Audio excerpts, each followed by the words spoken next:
জামালপুরের Sarishabari railway station দিয়ে চলা আন্তনগর জামালপুর এক্সপ্রেস ট্রেন ও ধলেশ্বরী মেইল ট্রেন হঠাৎ বন্ধ হয়ে পড়ায় চালুর দাবিতে মানববন্ধন ও প্রতিবাদ সমাবেশ করেন ছাত্র জনতা ও সচেতন মহল।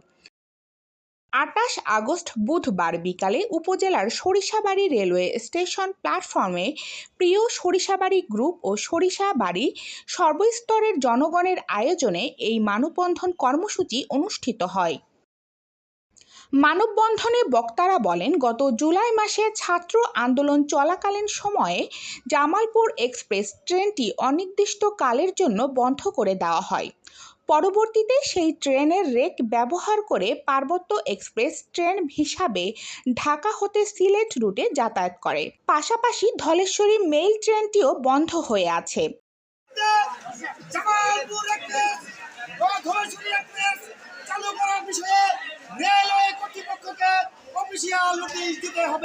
এ সময় বক্তারা আগামী ৩৬ ঘন্টার মধ্যে জামালপুর এক্সপ্রেস ও ধলেশ্বরী ট্রেনটি চালু করার দাবিসহ ৮ দফা পেশ করেন।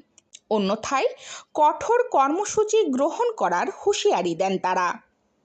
ইয়ামুল আশরাফ বৃষ্টি, সময়ের কণ্ঠস্বর, ঢাকা।